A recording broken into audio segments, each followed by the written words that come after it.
નમસ્તે વિદ્યાર્થી મિત્રો, ફરી પાછા આપણે યુનિટ 13 હાઇડ્રોકાર્બન યુનિટ છે આપણે ચાલુ કરીએ છીએ. એટલે કે આપણે જ્યાંથી અધૂરું મૂક્યું હતું ત્યાંથી આપણે ફરી શરૂ કરીએ છીએ. હાઇડ્રોકાર્બન સંયોજનોમાં આપણે ત્રીજા પ્રકારના હાઇડ્રોકાર્બન વિશે સમજૂતી મેળવતા હતા, જેમાં આપણે કાર્બન કાર્બન ત્રિબંધ ધરાવતો હાઇડ્રોકાર્બન, આલ્કાઇન હાઇડ્રોકાર્બન વિશેની સમજૂતી છે એ આપણે મેળવીએ છીએ.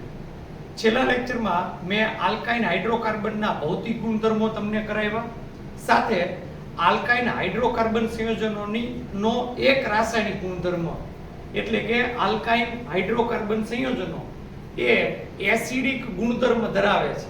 તો એ શા માટે એસિડિક ગુણધર્મ ધરાવે છે, કઈ રાસાયણિક પ્રક્રિયા છે એના થકી આપણે એનો એસિડિક ગુણધર્મ સાબિત કરી શકીએ છીએ, અને એની વિવિધ પ્રકારના આલ્કાઇન સંયોજનોની એસિડિકતાનો આપણે ક્રમ સમજ્યા હતા. આજ આપણે આલ્કાઇન સંયોજનોનો ની જે બીજા પ્રકારની રાસાયણિક પ્રક્રિયા છે એટલે કે યોગશીલ રાસાયણિક પ્રક્રિયા, એના વિશે આપણે સમજૂતી લેવાની છે. આલ્કાઇન સંયોજનો એ કાર્બન કાર્બન ત્રિબંધ ધરાવતા સંયોજનો છે.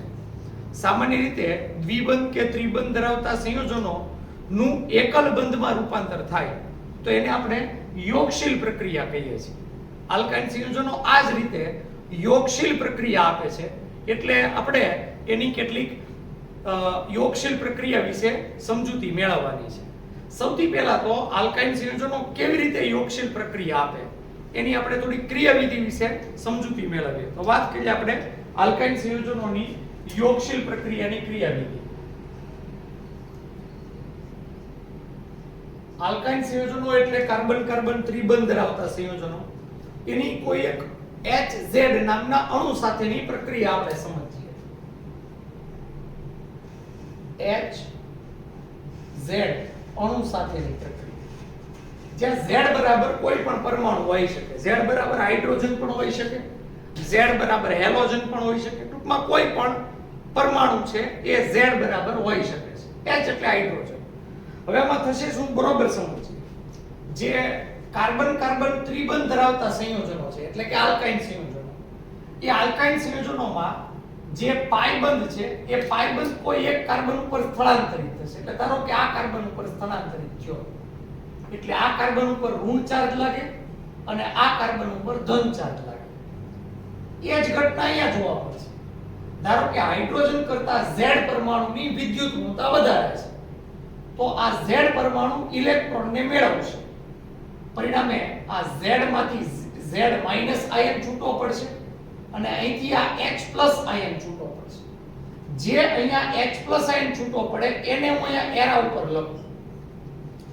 હવે આ H પ્લસ આયન ક્યાં જોડાય તો તમે તરત જ કહી શકો, જે કાર્બન ઋણ વીજભારિત છે જેને પાઈ ઇલેક્ટ્રોન મેળવ્યા છે એ પાઈ ઇલેક્ટ્રોન મેળવેલા કાર્બન સાથે આ H પ્લસ આયન છે એ બંધ બનાવે.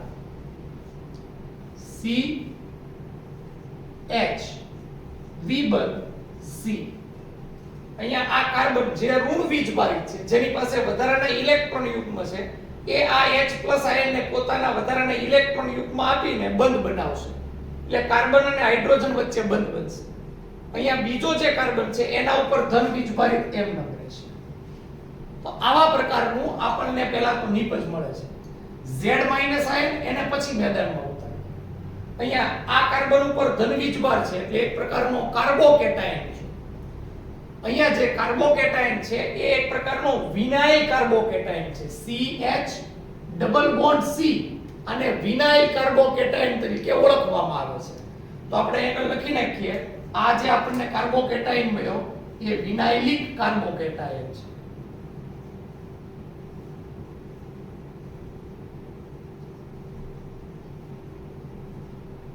આ વિનાઇલિક કાર્બોકેટાયનની ત્યાર પછી પ્રક્રિયા જેથી H પ્લસ આયન છૂટો પડે પછી જે Z માઈનસ આયન છૂટો પડે એની સાથે.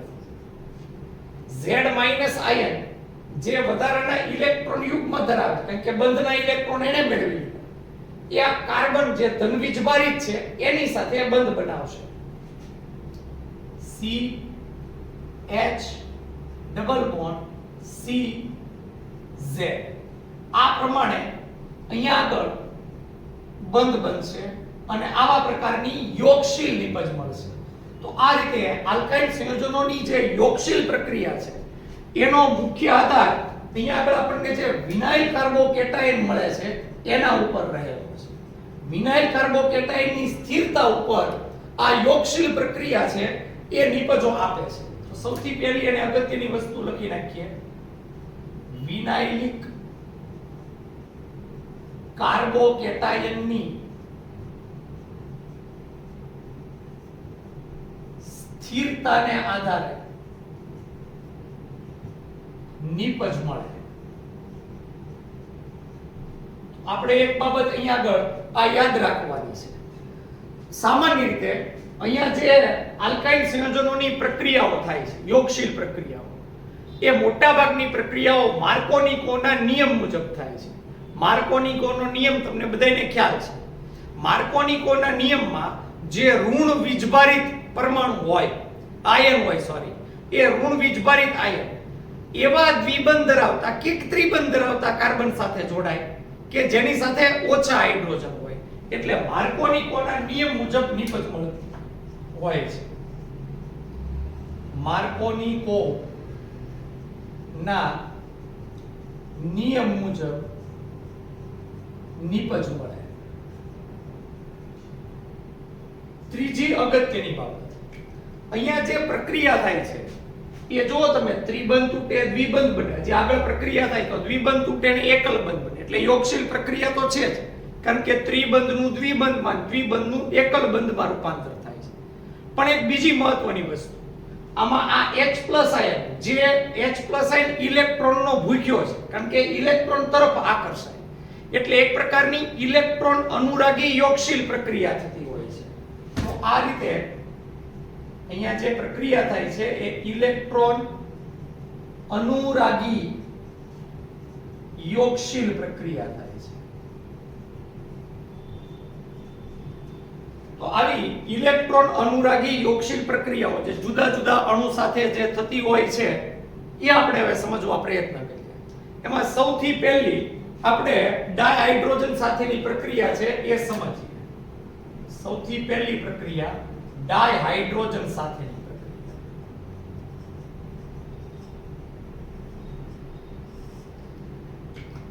આપણે એમાં ઉદાહરણ લઈએ,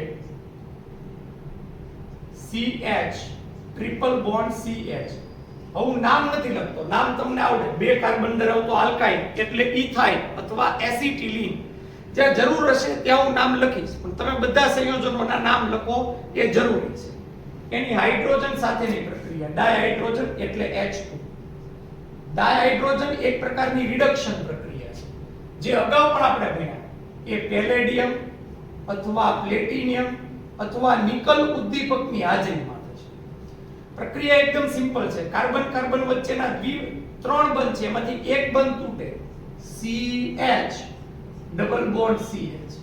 જે એક બંધ તૂટ્યો એટલે બંને કાર્બનની એક એક સંયોજકતા અહીં આગળ ઘટી, એટલે પરિણામે જે અહીંયા ડાયહાઇડ્રોજનમાં બે હાઇડ્રોજનના પરમાણુ છે, એમાંથી એક હાઇડ્રોજન પહેલા કાર્બન હારે અને બીજો હાઇડ્રોજન આ બીજા કાર્બન હારે જોડાય, એટલે અહીંયા થઈ જશે CH2 દ્વિબંધ CH2. આપણને ઇથીન મળશે. હજી ઇથીનમાં પણ જો યોગશીલ પ્રક્રિયા થવાની સંભાવના છે, કારણ કે હજી એક એમાં પાઈ બંધ છે, એટલે ઇથીનની પ્રક્રિયા ફરી પાછી એ જ રીતે ડાયહાઇડ્રોજન સાથે આપણે કરીએ. અહીંયા પણ પેલેડિયમ અથવા પ્લેટિનિયમ અથવા નિકલ ઉદ્દીપકની હાજરીમાં ડાયહાઇડ્રોજનની પ્રક્રિયા કરો ત્યારે ખાસ આ ઉદ્દીપક યાદ રાખવાના. પેલેડિયમ ઉદ્દીપક લઈ શકાય અથવા પ્લેટિનિયમ અથવા નિકલ ઉદ્દીપક. જે પાઈ બંધ છે એ તૂટશે, એટલે પરિણામે CH2 એકલ બંધ CH2 થશે. બંને કાર્બનની એક એક સંયોજકતા ઘટી. અહીંયા જે બે હાઇડ્રોજનના પરમાણુ છે H2 ની અંદર, એમાંથી એક હાઇડ્રોજન આ પહેલા કાર્બન હારે અને એક હાઇડ્રોજન આ બીજા કાર્બન હારે જોડાશે. પરિણામે અહીંયા આવે CH3 આપણને ઇથેન સંયોજન મળશે. તો આ રીતે ઇથાઇનની જ્યારે આપણે ડાયહાઇડ્રોજન સાથે પ્રક્રિયા કરીએ ત્યારે પહેલા તો એક પાઈ બંધ તૂટીને આપણને ઇથીન મળે, ફરી પાછો બીજો પાઈ બંધ તૂટી અને આપણને છેલ્લે અનુવર્તી આલ્કેન મળે. એટલે બે કાર્બન ધરાવતો આલ્કાઇન હતો તો બે કાર્બન ધરાવતો આલ્કેન આપણને મળે છે. એ જ રીતે જો પ્રોપાઇન લીધું હોય તો પહેલા પ્રોપીન મળે અને પછી પ્રોપેન મળે, બ્યુટાઇન લીધું હોય તો પહેલા બ્યુટીન મળે અને પછી બ્યુટેન મળે. તો એ રીતે એટલા જ કાર્બન ધરાવતો આપણને આલ્કાઇન સંયોજન છે એ મળતા હોય છે. ત્યાર પછી બીજી પ્રક્રિયા આપણે લઈએ, હેલોજન સાથેની પ્રક્રિયા.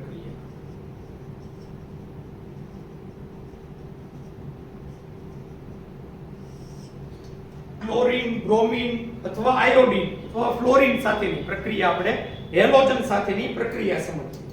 એમાં આપણે ઉદાહરણ લઈએ CH3C triple bond CH propyne, 3 carbon ધરાવતો આલ્કાઇન. એની હેલોજન સાથે પ્રક્રિયા કરવાની છે એટલે આપણે બ્રોમીન સાથે પ્રક્રિયા કરીએ +Br2. આ બ્રોમીન એટલે બ્રોમીન નું જળ, એટલે બ્રોમીન પાણીમાં દ્રાવ્ય થાય તો એને બ્રોમીન જળ તરીકે ઓળખવામાં આવે. અને આ બ્રોમીન જળ છે ને એ વિશિષ્ટ રંગ ધરાવે છે. બ્રોમીન જળ છે એ લાલાશ પડતો કેસરી રંગ ધરાવે છે. લાલાશ પડતો કેસરી રંગ ધરાવે છે. જ્યારે એની બ્રોમીન જળ સાથે પ્રક્રિયા થાય ત્યારે આ જ રીતે યોગશીલ પ્રક્રિયા થશે. અહીંયા જે બે કાર્બન વચ્ચે ત્રિબંધ છે એમાંથી એક પાઈ બંધ તૂટે, CH3C ડબલ બોન્ડ CH. જે રીતે હાઇડ્રોજનના બે પરમાણુ જે પાઈ બંધ તૂટ્યો હોય એ બે કાર્બન આરે જોડાય, એ જ રીતે બ્રોમીન Br2 માં બ્રોમીનના બે પરમાણુ જે બે કાર્બનમાંથી એક પાઈ બંધ તૂટ્યો હોય એની સાથે જોડાય છે. એટલે એક Br અહીંયા જોડાશે, એક Br અહીંયા જોડાશે. આનો આપણે IUPAC નામ આપીએ. પહેલા તો દ્વિબંધ ધરાવતા કાર્બનનો ઓછામાં ઓછો ક્રમ આવે એ રીતે આપણે ક્રમ આપી દઈએ. પહેલા અને બીજા બે કાર્બન ઉપર બ્રોમીન છે એટલે આપણે લખીએ 1 2 ડાયબ્રોમો. 3 કાર્બન છે એટલે પ્રો, અને એમાં પહેલા કાર્બન ઉપર દ્વિબંધ છે એટલે 1 ઇન પણ લખી શકાય, 1 ઇન લખી શકીએ આપણે, અથવા પ્રોપીન પણ લખી શકીએ. તો અહીંયા લખી નાખીએ પ્રોપીન. તમે પ્રોપ 1 ઇન પણ લખી શકો, કોઈ ઇશ્યુ નથી. તો આ રીતે સૌપ્રથમ તો આપણને અહીંયા આગળ ડાયહેલો આલ્કીન નિપજ મળે છે. ડાયહેલોજન છે અને આલ્કીન નિપજ મળે છે. હજી પાઈ બંધ છે એટલે બ્રોમીન સાથેની પ્રક્રિયા હજી આગળ પણ શક્ય છે. એની ફરી પછી બ્રોમીન સાથે આપણે પ્રક્રિયા કરીએ Br2. તો અહીંયા જે બીજો પાઈ બંધ છે એ તૂટશે, CH3C Br CH Br. બ્રોમીનના જે બે પરમાણુ છે એ બીજા અને પહેલા કાર્બન સાથે જોડાઈ જશે. જ્યાંથી આપણે પાઈ બંધ તૂટ્યો છે ત્યાંથી ફરી પછી આપણે આ જ રીતે આપણે અહીંથી ક્રમ આપીએ 1 2 અને 3. તો પહેલા કાર્બન ઉપર બે બ્રોમીન અને બીજા કાર્બન ઉપર બે બ્રોમીન આપણને નિપજ મળે છે. તો આનું આપણે નામ આપશું 1 1 2 2. ટોટલ 4 બ્રોમીન છે એટલે ટેટ્રાબ્રોમો. કદાચ ન દેખાય તો હું નામ બોલું છું એ રીતે નામ લખી શકો છો. પહેલા કાર્બન ઉપર બે બ્રોમીન એટલે 1 1, એ જ રીતે બીજા કાર્બન ઉપર બે બ્રોમીન એટલે 2 2, 1 1 2 2. ટોટલ 4 બ્રોમીન, 4 માટે ટેટ્રા શબ્દ, બ્રોમો અને 3 કાર્બનની શૃંખલા એટલે પ્રોપ. એકલ બંધ છે એટલે n પ્રત્યય લાગશે, પ્રોપેન આપણને નિપજ મળશે. તો જે નિપજ મળી એનું નામ 1 1 2 2 ટેટ્રાબ્રોમો પ્રોપેન નિપજ મળે છે. હવે અહીંયા જે મેં બ્રોમીન નો જે લાલાશ પડતો કેસરી રંગ લખ્યો છે એ કોઈ એક ચોક્કસ કારણના લીધે લખ્યો છે. જ્યારે આપણે આલ્કાઇન સંયોજનોની બ્રોમીન જળ આરે પ્રક્રિયા કરીએ ત્યારે બ્રોમીન જળનું અસ્તિત્વ નથી રહેતું, કારણ કે બ્રોમીન છે એ આની સાથે યોગશીલ પ્રક્રિયા કરે છે અને નિપજ આપે છે. પરિણામે બ્રોમીનનો લાલાશ પડતો કેસરી રંગ દૂર થાય છે, જે યોગશીલ પ્રક્રિયા થઈ છે એની નિશાની છે. તો આ પ્રક્રિયામાં બ્રોમીનનો લાલાશ પડતો કેસરી રંગ દૂર થાય છે. એક બહુ મહત્વની વસ્તુ આપણે લખી શકીએ છીએ.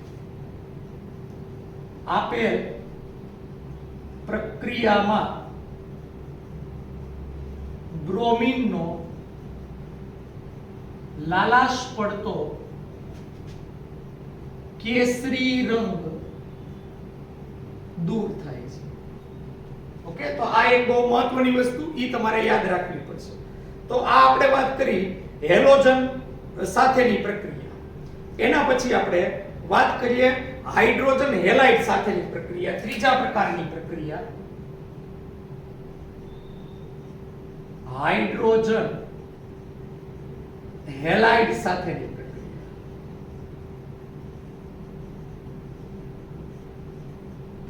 હવે આ પ્રક્રિયામાં માર્કોનિકોનો નિયમ આપણે લાગુ પડવો પડશે.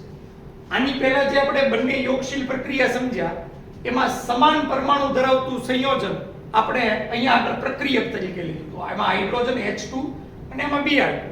પણ અહીંયા હાઇડ્રોજન હેલાઇડ જુદા જુદા પરમાણુ સાથેની પ્રક્રિયકની આપણે આલ્કાઇલ સંયોજન સાથે પ્રક્રિયા કરીએ છીએ.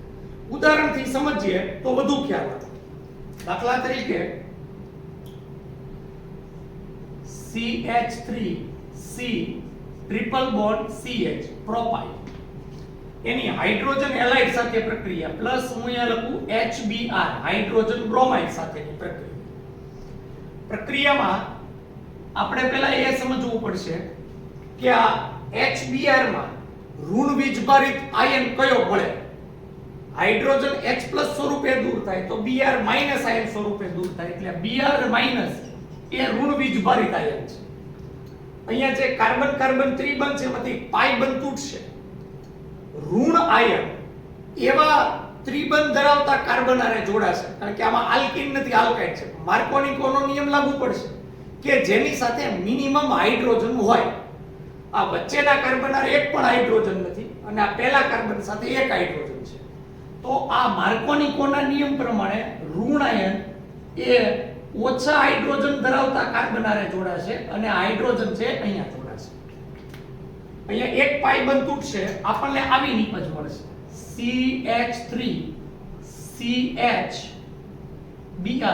CBr double bond CH2. અહીંયા પહેલા કાર્બન સાથે હાઇડ્રોજન જોડાણો એટલે CH2 થઈ ગયું, એક પાઈ બંધ તૂટ્યો અને બીજા કાર્બન હારે માર્કોનિકોના નિયમ પ્રમાણે ઋણ આયન છે એ ઓછા કાર્બન ધરાવતા ઓછા હાઇડ્રોજન ધરાવતા કાર્બન સાથે જોડાશે. આ નિપજનું આપણે નામ લખીએ. દ્વિબંધ ધરાવતા કાર્બનનો ક્રમ ઓછામાં ઓછો આવે એ રીતે આપણે ક્રમ આપી દઈએ. જો બીજા કાર્બન હારે બ્રોમિન જોડાણો છે એટલે આપણે નામ લખશું 2 બ્રોમો. 3 કાર્બનની શૃંખલા પ્રોપ એમાં પહેલા કાર્બન ઉપર દ્વિબંધ એટલે પ્રોપીન આપણે લખી શકીએ કે 2 બ્રોમો પ્રોપીન આપણને મળે છે. આગળ હજી પ્રક્રિયા સમજીએ તો વધુ ખ્યાલ આવે. આની હજી એક પાઈ બંધ છે એટલે હજી HBr હારે પ્રક્રિયા થશે. HBr અહીંયાથી જે બીજો પાઈ બંધ છે એ તૂટશે. Br- ઋણ આયન છે એ માર્કોનિકોના નિયમ પ્રમાણે ઓછા હાઇડ્રોજન ધરાવતા કાર્બન હારે જોડાશે. આની સાથે 2 હાઇડ્રોજન, આની સાથે 3 હાઇડ્રોજન, આની સાથે એક પણ હાઇડ્રોજન નથી એટલે Br છે એ આ બીજા કાર્બન હારે ફરી પાછો જોડાશે. આપણને નિપજ મળશે CH3C Br CH2 હતું એમાં હજી એક હાઇડ્રોજન જોડાય એટલે CH3 મળશે. નિપજનું નામ તમે ક્રમ અહીંથી ક્યાંયથી આપો. હેલોજન ધરાવતા કાર્બનનો ક્રમ ઓછામાં ઓછો બીજો આવે છે.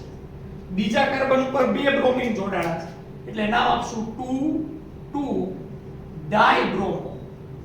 3 કાર્બનની શૃંખલા એટલે પ્રોપેન આપણને નિપજ મળે છે. અહીંયા જે આપણને નિપજ મળે છે એમાં તમે જુઓ તો એક જ કાર્બન ઉપર 2 સમાન હેલોજન છે. યાદ કરો જ્યારે એક જ કાર્બન ઉપર 2 સમાન હેલોજન હોય તો એને જેમિનલ હેલાઇડ બોલવામાં આવે તો ડાયહેલાઇડ બોલવામાં આવે. તો અહીંયા આગળ આપણને જે આ નિપજ મળે છે એક પ્રકારનો જેમિનલ ડાયહેલાઇડ છે. આપણે વિઝિનલ ડાયહેલાઇડ પણ આવી જેમાં પડોશી કાર્બન ઉપર એક એક હેલોજન પણ સમાન હેલોજન જોડાયેલા હોય તો એને વિઝિનલ ડાયહેલાઇડ બોલતા. આ જેમિનલ ડાયહેલાઇડ અથવા જેમ ડાયહેલાઇડ પણ બોલી શકાય છે. તો આ રીતે આપણે હાઇડ્રોજન હેલાઇડ સાથે આપણે કોઈ પણ આલ્કાઇડની પ્રક્રિયા કરીએ તો કયા પ્રકારનો ડાયહેલાઇડ મળે તો યાદ રાખવાનું એમાં જેમ ડાયહેલાઇડ અથવા જેમિનલ ડાયહેલાઇડ મળે છે. તો એ વસ્તુ તમારે ખાસ યાદ રાખવાની છે. એના પછી પાણી સાથેની પ્રક્રિયા. પાણી સાથે પ્રક્રિયા સામાન્ય રીતે આલ્કાઇન સંયોજનો આપણે એના ભૌતિક ગુણધર્મમાં ભણી ગયા એ પાણીમાં અમિશ્રિત હોય છે. હવે જે વસ્તુ પાણીમાં અમિશ્રિત હોય એની પ્રક્રિયા તો થાય નહીં, પણ અમુક ચોક્કસ કન્ડિશનમાં આલ્કાઇન સંયોજનની પાણી સાથે પ્રક્રિયા થતી હોય છે. હવે ચોક્કસ કન્ડિશન એટલે કઈ? તો પાણી સાથે જ્યારે આલ્કાઇન સંયોજનની પ્રક્રિયા કરવી હોય તો એની HgSO4 ની હાજરીમાં પ્રક્રિયા થાય. એટલે કે HgSO4 એટલે મર્ક્યુરી સલ્ફેટ. ચોક્કસ તાપમાને એટલે આશરે 333 કેલ્વિન તાપમાને પ્રક્રિયા થાય અને એસિડિક માધ્યમમાં એટલે H2SO4 ની હાજરીમાં પ્રક્રિયા થતી હોય છે. આ એક યુનિક પ્રક્રિયા છે. આ નીટ JEE માં પણ પૂછાય એવી પ્રક્રિયા છે. એટલે આના ઉપર બરોબર ધ્યાન આપજો. વાત કરીએ આપણે એક પેલો આલ્કાઇન લઈને CH triple bond CH ethyl એની પાણી સાથેની પ્રક્રિયા. પાણી એટલે H2O. H2O ને બદલે હું આવી રીતે લખું છું HOH. આ H2O જ છે પણ અલગ રીતે લખ્યું છે. બે હાઇડ્રોજન એક ઓક્સિજન.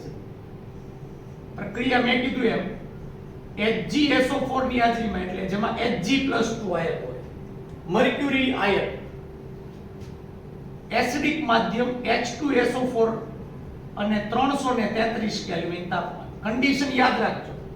આલ્કાઇન ની જ્યારે પણ Hg+2 H2SO4 ની હાજરીમાં 333 કેલ્વિન તાપમાને પ્રક્રિયા આપી હોય તો ખબર પડવી જોઈએ કે એની પાણી સાથે પ્રક્રિયા કરવાની છે.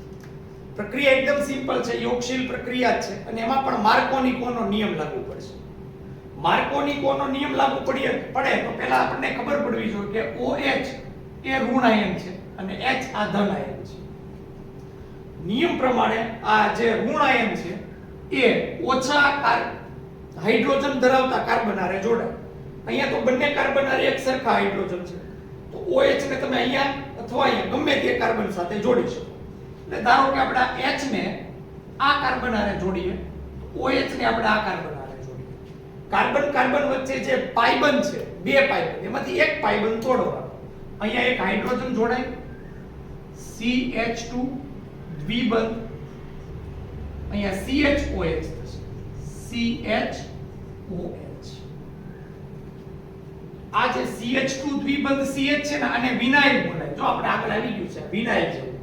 તો આ વિનાઇલ અને OH એટલે આલ્કોહોલ, તો આને વિનાઇલ આલ્કોહોલ તરીકે ઓળખવામાં આવે. અથવા આનું બીજું નામ છે, આપણે એને ઇથીન, આ બે કાર્બન એટલે ઇથીન અને આલ્કોહોલનો ઓલ પ્રત્યે લાગે એટલે ઇથિનોલ પણ બોલવામાં આવે છે. પણ મોસ્ટલી એને વિનાઇલ આલ્કોહોલ થી વધુ ઓળખવામાં આવે છે. તો આ રીતે આપણને વિનાઇલ આલ્કોહોલ મળે છે. હવે આપણને જે આ વિનાઇલ આલ્કોહોલ મળ્યો એમાં સમઘટકીકરણ થાય છે. સમઘટકીકરણ આ પ્રક્રિયા આગળ આવી ગઈ. સમઘટકીકરણ એટલે એવી પ્રક્રિયા 12મા યુનિટમાં કે જેમાં સામાન્ય રીતે પ્રક્રિયકમાં માત્ર પરમાણુઓના સ્થાન બદલાય છે. કોઈ અણુ અથવા પરમાણુ નવો ઉમેરાય પણ નહીં, દૂર પણ ન થાય. માત્ર પ્રક્રિયકમાં પરમાણુઓનું સ્થાન બદલાય અને આપણને એનો સમઘટક મળે તો એને સમઘટકીકરણ કહેવાય. આમાં શું થશે સમઘટકીકરણમાં બરોબર સમજો. આ OH નો જે હાઇડ્રોજન છે ઈ આ કાર્બન હારે જોડાઈ જશે અને અહીંથી આ જે પાઈ બંધ છે એ કાર્બન ઓક્સિજન તરફ આવી જશે. એરા કરવાની જરૂર નથી, તમને સમજાય એટલે કરું છું. બે હાઇડ્રોજન થી અહીંયા એક હાઇડ્રોજન આની સાથે જોડાઈ જાય એટલે અહીંયા આગળ લખી નાખીએ CH3. પછી અહીંથી આ પાઈ બંધ આ કાર્બન અને ઓક્સિજન સાથે જોડાઈ જાય CH ડબલ બોન્ડ O આવી રીતે મળે. CH3 CHO આ જે ક્રિયાશીલ સમૂહ છે CHO એટલે આલ્ડીહાઇડ ક્રિયાશીલ સમૂહ. બે કાર્બન ધરાવતો આલ્ડીહાઇડ એને ઇથેનોલ અથવા એસિટાલ્ડીહાઇડ બોલવામાં આવે છે. તો સમઘટકીકરણ થઈને આપણને ઇથેનોલ અથવા એસિટાલ્ડીહાઇડ આપણને નિપજ મળે છે. એક બીજી એવી પ્રક્રિયા છે એ પણ સમજો. CH3 C triple bond CH propyl એની પાણી સાથે પ્રક્રિયા HOH પ્રક્રિયા આપણે Hg+2 અને H2SO4 ની હાજરીમાં 333 કેલ્વિન તાપમાને કરીએ. પ્રક્રિયામાં આ OH- આયન ઋણ આયન છે એ ઓછા માર્કોનિકોના નિયમ પ્રમાણે ઓછા હાઇડ્રોજન ધરાવતા કાર્બન હારે જોડાશે. એટલે આને અહીંયા જોડીએ અને H અહીંયા જોડાશે. એક પાઇ બંધ તૂટશે, CH3COH ડબલ બોન્ડ CH2 નિપજ મળશે. ઓકે, હવે આ જે નિપજ મળી એ અનસ્ટેબલ હોય, આનું સમઘટકીકરણ થશે.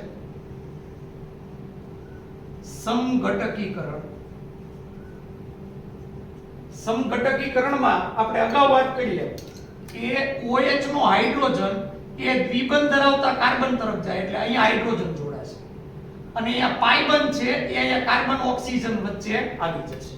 સમઘટકીકરણ થવાથી આપણને નિપજ મળશે CH3 C double bond O CH3.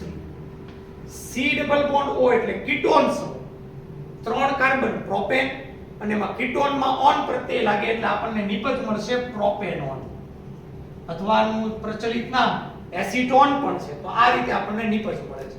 ખૂબ અગત્યની પ્રક્રિયા. જો 2 કાર્બન ધરાવતા આલ્કાઇનની પાણી સાથે પ્રક્રિયા કરીએ તો આલ્ડિહાઇડ નિપજ મળે છે અને 3 કાર્બન ધરાવતા આલ્કાઇનની આપણે પાણી સાથે પ્રક્રિયા કરીએ તો કીટોન નિપજ મળે છે. બેયમાં ક્રિયાશીલ સમૂહ પણ જુદા જુદા છે. એટલે ખાસ એ ધ્યાનમાં લેવાનું છે કે 2 કાર્બન ધરાવતો આલ્કાઇન પાણી સાથે પ્રક્રિયા કરે કે 3 કાર્બન ધરાવતો, કારણ કે બંનેમાં જે નિપજ છે એ જુદા જુદા ક્રિયાશીલ સમૂહ ધરાવતી મળતી હોય છે. તો એ પણ આપણે ધ્યાનમાં લેશું. એના પછીની પ્રક્રિયા આલ્કાઇનનું પોલિમરાઇઝેશન.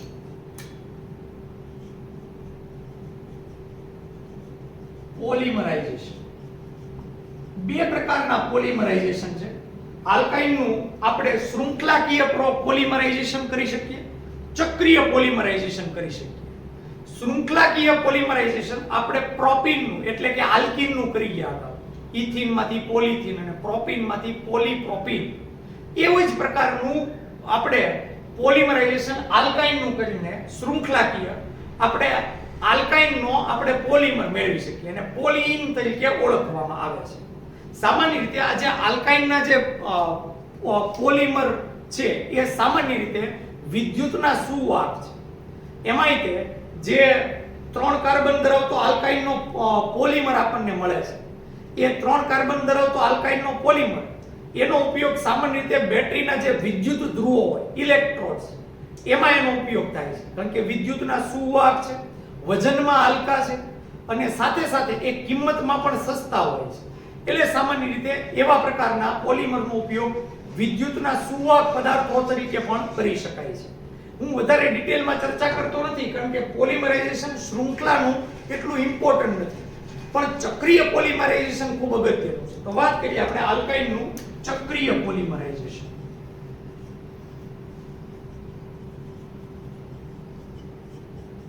પોલિમરાઇઝેશન એટલે પોલિમર બનાવવાની પ્રક્રિયા. આમાં હું એક આલ્કાઇન લઉં, ethyne CH triple bond CH. આ ઇથાઇનનો એક અણુ, પછી ઇથાઇનનો બીજો અણુ લઉં CH ટ્રિપલ બોન્ડ CH અને ત્રીજો એક ઇથાઇનનો અણુ લઉં CH ટ્રિપલ બોન્ડ CH. તો અહીંયા જો મેં ઇથાઇનના 3 અણુ લીધેલા છે. આ પહેલો અણુ ઇથાઇનનો મેં આવી રીતે ચક્ર સ્વરૂપ એટલે લખેલા છે કારણ કે આપણે ચક્રીય પોલિમરાઇઝેશન કરવાનું છે. આ બીજો અણુ ઇથાઇનનો અને આ ત્રીજો અણુ ઇથાઇનનો, ત્રણેય જુદા છે એકબીજાથી, જોડાયેલા નથી પણ મેં ચક્ર સ્વરૂપે ગોઠવેલા છે. હવે એનું પોલિમરાઇઝેશન થશે. અહીંયા આલ્કાઇનનું જ્યારે આપણે પોલિમરાઇઝેશન કરીએ ત્યારે આપણે લાલ લોખંડની નળીમાં કરવામાં આવે. એટલે લાલ એટલે લાલ તપી જાય એટલી ઊંચા તાપમાને લોખંડની નળીમાં કરવામાં આવે એટલે એને લાલ તપ્ત બોલાય. લોખંડની ટ્યુબ. પ્રક્રિયા ખૂબ ઊંચા તાપમાને થાય છે. આશરે 873 કેલ્વિન તાપમાને પ્રક્રિયા થાય એટલે 500 ડિગ્રી સેલ્સિયસ જેટલું તાપમાન છે. હવે શું થશે જોજો. અહીંયા જે CH કાર્બન કાર્બન વચ્ચે 3 બંધ હતા એમાંથી એક બંધ શિફ્ટ અહીંયા થઈ જશે. અહીંયા જે 3 બંધ હતા એમાંથી એક બંધ શિફ્ટ અહીંયા થઈ જશે અને અહીંયા 3 બંધ હતા એમાંથી એક બંધ શિફ્ટ છે એ અહીંયા થઈ જશે. એટલે અહીંયા CH હવે ડબલ બોન્ડ CH રહેશે. CH double bond CH. પછી એક બંધ અહીંયા શિફ્ટ થઈ ગયો એટલે આ કાર્બન કાર્બન વચ્ચે એકલ બંધ થઈ જશે. CH અહીંયા ફરી પાછા ડબલ બોન્ડ CH. અહીંથી આ શિફ્ટ આ કાર્બન ઉપર થઈ એટલે કાર્બન કાર્બન વચ્ચે એકલ બંધ CH. અહીંયા ડબલ બોન્ડ CH અને અહીંથી આ પાઈ બંધ એક અહીંયા આગળ શિફ્ટ થશે એટલે આવી રીતે મળશે. જુઓ તો અહીંયા 1 2 3 4 5 અને 6 કાર્બન અને 6 હાઇડ્રોજન C6H6 ષટકોણીય વલય રચના અને એકાંતરી દ્વિબંધ છે. એકલ દ્વિબંધ એકલ બંધ દ્વિબંધ એકલ બંધ દ્વિબંધ અને એકલ બંધ. એટલે આપણને જે અહીંયા આગળ આ નિપજ મળે છે એ નિપજ મળશે બેન્ઝીન. એને આવી રીતે પણ દર્શાવી શકાય. આ ત્રણ બંધ નથી એના જેવું એટલા માટે લીધું છે. તો આ રીતે આપણને ચક્રીય પોલિમરાઇઝેશન થઈને જે નિપજ મળે છે એ બેન્ઝીન નિપજ મળે છે. તો આ રીતે આલ્કાઇન નું ચક્રીય પોલિમરાઇઝેશન થવાથી આપણને બેન્ઝીન નિપજ છે એ મળે છે. આ ખાસ અગત્યની પ્રક્રિયા એટલે આ યાદ રાખજો કે કયા આલ્કાઇન ના પોલિમરાઇઝેશન થી બેન્ઝીન મળે. તો યાદ રાખવાનું ઇથાઇન ના પોલિમરાઇઝેશન થી આપણને બેન્ઝીન મળે, જેમાં ઇથાઇન ના આપણે 3 અણુ લેશું એટલે ટોટલ આપણને 6 કાર્બન ધરાવતું એરોમેટિક વલય બેન્ઝીન આપણને મળતું હોય છે. તો આ આપણે વાત કરી આલ્કાઇન સંયોજનોની જે જુદી જુદી રાસાયણિક પ્રક્રિયાથી. આની ઉપરથી આપણે કોયડો છે સોલ્વ કરવાનો છે. જગ્યા નથી એટલે હું આટલો પાર્ટ છે ભૂસી નાખું છું. તમે બધા બોર્ડ વર્ક છે એ ખાસ વિડિયો પોઝ કરીને લખતા જજો અથવા કરી નાખજો, પછી આગળ છે એ વધજો. તો આપણે ત્યાર પછી એક ખૂબ અગત્યનો કોયડો છે એ સોલ્વ કરવાનો છે.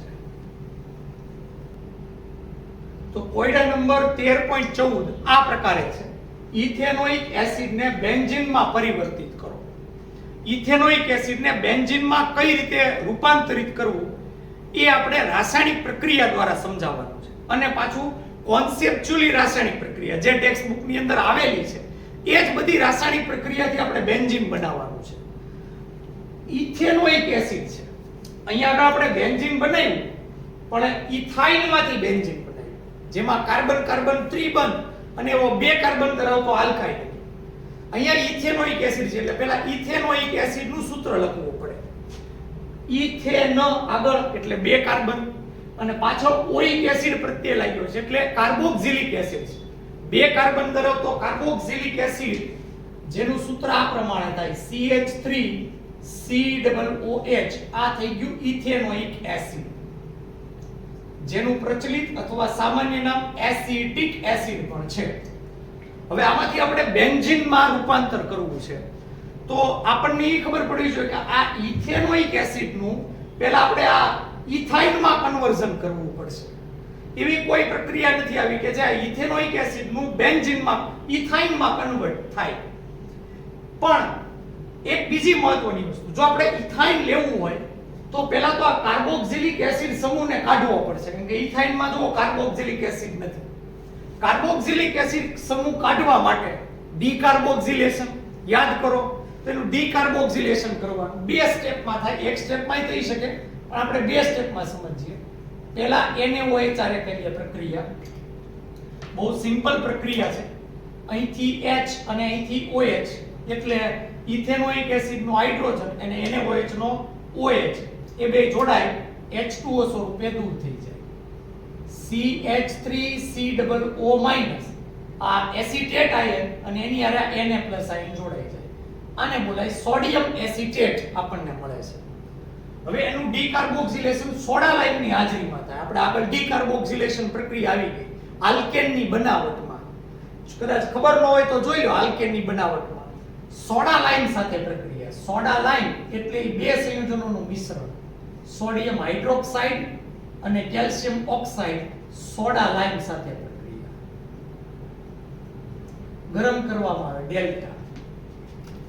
પ્રક્રિયા અહીંથી 2 Na એટલે અહીંયા લખી નાખું Na2, પછી આ CO2 અને અહીંયા આપણે ઓક્સિજન કે આ CO2 માં જોડાઈ જાય એટલે CO3, તો Na2CO3 સોડિયમ કાર્બોનેટ દૂર થાય. જો અહીંયા કાર્બન દૂર થઈ ગયો એક, એટલે ડીકાર્બોક્સિલેશન પ્રક્રિયા થઈ. હવે આ NaOH માં કે જે આ હાઇડ્રોજન બચ્યો એ આ CH3 આરે જોડાઈ જાય, એટલે આપણને આલ્કેન મળે CH4 મિથેન. સાહેબ આપણે બે કાર્બન ધરાવતો આલ્કાઇન લેવાનો હતો, એની બદલે આ તો આપણને એક કાર્બન ધરાવતો આલ્કાઇન મળ્યો. કાર્બોક્સિલિક એસિડ દૂર કરવા જતા પ્રોબ્લેમ એ થઈ ગયો કે હવે એક કાર્બન ઘટી ગયો, જેમાં ઇથાઇનમાં બે કાર્બન હતા એટલે એ લેવાના હતા એ. ઓકે, તો એમાં કાર્બન ઉમેરવો પડે. એમ કઈ ઈઝીલી કાર્બન આપણે ઉમેરી શકીએ નહીં. કાર્બન ઉમેરવા શું કરવું, એની માટેની પહેલા 2-3 સ્ટેપ પ્રક્રિયા તમારે સમજવી પડશે. સૌથી પહેલા આપણને જે આલ્કેન મળ્યો એનું આપણે હેલોજિનેશન કરીએ. ક્લોરીન પારજાંબલી કિરણોની હાજરી H અને Cl HCl દૂર થઈ જશે, એટલે અહીંયા આગળ આપણને મળશે CH3Cl ક્લોરોમિથેન. ક્લોરોમિથેન આપણને મળશે. હવે આપણે એક કાર્બન ઉમેરવાનો છે, આમાં એક જ કાર્બન છે, હજી એક કાર્બન ઉમેરવો પડશે. સાહેબ આ હેલોજન ઉમેરવાનો, ક્લોરીન એનું શું ઈ પછી દૂર કરશું, પણ આપણે પહેલા કાર્બન ઉમેરવો પડે. એક કાર્બન હોય એમાંથી બે કાર્બન યુક્ત આપણે કોઈ સંયોજન મેળવવું હોય તો એની સાથે એવી કોઈ પ્રક્રિયા કે જેમાં કાર્બન ડબલ થઈ જાય, આમાં એક કાર્બન છે એમાંથી ડબલ કાર્બન થઈ જાય એવું છે પ્રક્રિયા છે વુડ્સ પ્રક્રિયા. આપણે અગાઉ વુડ્સ પ્રક્રિયા આલ્કેનની બનાવટમાં આવી ગઈ, તો હવે આ ક્લોરોમિથેનની વુડ્સ પ્રક્રિયા કરશું. ક્લોરોમિથેન લખું CH3Cl વત્તા એના બે અણુ લેશું CH3Cl. વુડ્સ પ્રક્રિયા સોડિયમ અને ઈથરની હાજરીમાં થશે. ક્લોરીનના અહીંયા બે પરમાણુ છે, એટલે આપણે અહીંયા ક્લોરીનના સોડિયમના બે મોલ લેશું. બે સોડિયમ અને બે ક્લોરીન -2 NaCl દૂર થઈ જશે. આ પ્રક્રિયાનું નામ યાદ રાખજો, અને વુડ્સ પ્રક્રિયા કહેવામાં આવે. બહુ અગત્યની પ્રક્રિયા નીટ JEE માટે પણ. જ્યારે આપણે કોઈ પણ આલ્કાઇલ હેલાઇડમાંથી એના કરતા ડબલ કાર્બન ધરાવતો આલ્કેન મેળવવો હોય તો વુડ્સ પ્રક્રિયા ખૂબ કામની છે. અહીંયા જે આલ્કાઇલ હેલાઇડ છે એમાંથી ડબલ કાર્બન ધરાવતો આપણને હવે આલ્કાઇલ હેલાઇડ મળશે. વધ્યું આ CH3 જોડાઈ જાય, CH3 આપણને ઈથેન મળે. ઓકે, હવે સાહેબ ઇથાઇન મેળવવાનું છે. બે કાર્બન ધરાવતો આલ્કાઇન, અહીંયા તો બે કાર્બન ધરાવતો આલ્કેન મળ્યો. ઇથાઇનમાં દરેક કાર્બન એક હાઇડ્રોજન ધરાવે છે અને 3 દ્વિબંધ છે વચ્ચે. ઇથેનમાં દરેક કાર્બન 3 હાઇડ્રોજન ધરાવે છે, એટલે પહેલા તો હાઇડ્રોજનને દૂર કરવા પડશે. હાઇડ્રોજનને દૂર કરવા માટેની એક જ પ્રક્રિયા એની હેલોજન સાથેની પ્રક્રિયા, એટલે આ ઇથેનની આપણે હેલોજન સાથે પ્રક્રિયા કરશું. ફરી પાછું હેલોજિનેશન, આ વખતે બ્રોમિનેશન કરીએ. અહીંથી H, અહીંથી Br -HBr દૂર થઈ જશે. CH3CH2 અને બીજો બ્રોમિનનો પરમાણુ અહીંયા જોડાઈ જશે. આપણને બ્રોમો ઇથેન મળે છે. સાહેબ માથું ફરી ગયું, આ તો પ્રક્રિયા ક્યાંથી ક્યાં વહી ગઈ. પણ આવી જ પ્રક્રિયા નીટ JEE માં વચ્ચેનો કોઈ એક તબક્કો પૂછે તો તમને આવડવો જોઈએ. આ બ્રોમો ઇથેન હોય. હવે આપણે આમાંથી બ્રોમિનને દૂર કરવો છે. બ્રોમિનને દૂર કરવાનો છે. અહીંયા એક બીજી મહત્વની વસ્તુ, જો આપણે ઇથાઇન મેળવવું હોય તો અહીંથી બ્રોમિનને દૂર કરવો પડશે અને હાઇડ્રોજનને દૂર કરવો પડશે. તો યાદ કરો, ડીહાઇડ્રોહેલોજિનેશન પ્રક્રિયા આલ્કોહોલિક KOH સાથે. તો અહીંયા જે આપણને ડીપજ મળી એની ડીહાઇડ્રોહેલોજિનેશન પ્રક્રિયા આલ્કોહોલિક KOH સાથે કરશું. આલ્કોહોલિક KOH સાથે પ્રક્રિયા બહુ સિમ્પલ પ્રક્રિયા છે. અહીંથી K અને અહીંથી Br -KBr દૂર થઈ જશે. આ આલ્ફા કાર્બન, આ બીટા કાર્બન, ત્યાંથી એક હાઇડ્રોજન, અહીંથી એક OH -H2O દૂર થઈ જશે. અહીંથી Br અને અહીંથી H દૂર થયો, એટલે બે કાર્બન વચ્ચે હવે દ્વિબંધ રચાશે. CH2 દ્વિબંધ CH2 આપણને ઇથીન મળશે. આપણે જે ટ્રેક પકડ્યો છે એ બરોબર છે ટ્રેક, કારણ કે હવે ત્રિબંધ સુધી પહોંચવાનું છે, દ્વિબંધ સુધી આપણે પહોંચી ગયા. હજી બે હાઇડ્રોજનને દૂર કરવાના છે અને હજી એક આપણને પાઇબંધ એમાં ઉમેરવો પડશે. હાઇડ્રોજનને દૂર કરવા માટે ફરી પાછું હેલોજિનેશન, એની સિવાય બીજો કોઈ ઓપ્શન નથી. એટલે આની ફરી પછી હેલોજિનેશન પ્રક્રિયા કરશું Br2 સાથે. પ્રક્રિયા કરીએ એટલે અહીંયા પાઈ બંધ તૂટશે CH2 CH2 અને બંને બ્રોમિનના પરમાણુ એક એક કાર્બન આરે જોડાશે. આ તો વિઝિનલ ડાયલાઇડ મળ્યો 1,2 ડાયબ્રોમો ઇથેન. કોઈ ઇશ્યુ નથી. હેલોજનને દૂર કરવાનો છે, હાઇડ્રોજનને દૂર કરવાનો છે, તો ફરી પાછી એની આલ્કોહોલિક KOH સાથે પ્રક્રિયા. આલ્કોહોલિક KOH સાથે પ્રક્રિયા. એ જ પ્રક્રિયા અહીંથી K અહીંથી Br માઈનસ KBr અને બીટા કાર્બન ઉપરથી H અને OH માઈનસ H2O દૂર થઈ જશે. અહીંથી આ H દૂર થયો એટલે અહીંયા CH Br અને અહીંથી Br દૂર થયો એટલે અહીંયા વધ્યું CH. બે કાર્બન ઉપરથી એક એક પરમાણુ દૂર થયો એટલે હવે અહીંયા દ્વિબંધ રચાશે. હજી એક બ્રોમિન દૂર કરવાનો છે, એક હાઇડ્રોજન અહીંથી દૂર કરવાનો છે.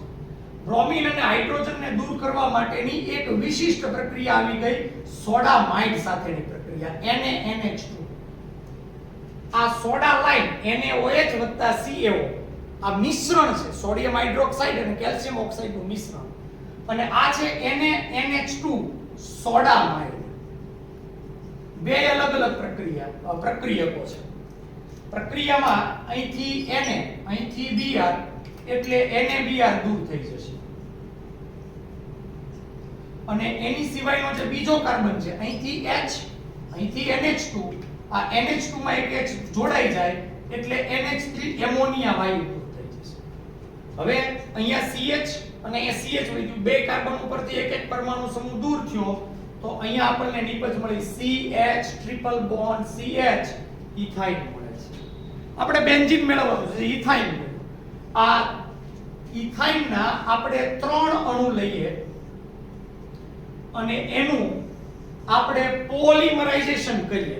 આ જ પ્રક્રિયા લાલ તપ્ત લોખંડની ટ્યુબ. લાલ તપ્તને રક્ત તપ્ત પણ ઘણી જગ્યાએ લખેલું હોય. લાલ એ આપણા લોહીનો રંગ લાલ છે અને રક્ત પણ બોલાય એટલે રક્ત તપ્ત પણ બોલી શકાય. 873 કેલ્વિન અને આપણને બેન્ઝીન મળે. પ્રક્રિયા એની છે, કોઈ એમાં નવી પ્રક્રિયા નથી. આ રીતે આપણે બેન્ઝીન મેળવી શકીએ છીએ. તો ઘણી બધી પ્રક્રિયાઓ છે. કેટલા સ્ટેપ પછી આપણે અહીંયા આગળ બેન્ઝીન સુધી પહોંચ્યા તમે જુઓ. આ પહેલું સ્ટેપ, એના પછી આ બીજું સ્ટેપ, આ ત્રીજા પછી આપણે આ ત્રીજું સ્ટેપ, એના પછી આ ચોથું સ્ટેપ, પાંચમા પછી આ છઠ્ઠું, સાતમું, આઠમું, નવમું અને પછી આ 10 સ્ટેપ પછી આપણે ઇથેનોઇક એસિડમાંથી આપણે બેન્ઝીન છે એ મેળવી. તો આ બધી પ્રક્રિયાઓ યાદ નથી રાખવાની, પણ એ પ્રક્રિયાઓ શા માટે એકબીજા સાથે સંકળાયેલી છે એ ખબર હોવી જોઈએ. તો અહીં સુધી આજ આપણે રાખીએ. કોયડા નંબર 13.14 ખૂબ અગત્યનો છે એટલા માટે મેં સોલ્વ કરાયો. અહીંયા આગળ આપણે જે આ ત્રીજા પ્રકારનો હાઇડ્રોકાર્બન હતો આલ્કાઇન હાઇડ્રોકાર્બન એ પૂરો કરીએ છીએ. આવતા વખતે આપણે ચોથા પ્રકારનો છેલ્લો હાઇડ્રોકાર્બન એરોમેટિક હાઇડ્રોકાર્બન વિશે ભણશું. ત્યાં સુધી આપણે આ લેક્ચરને વિરામ આપીએ.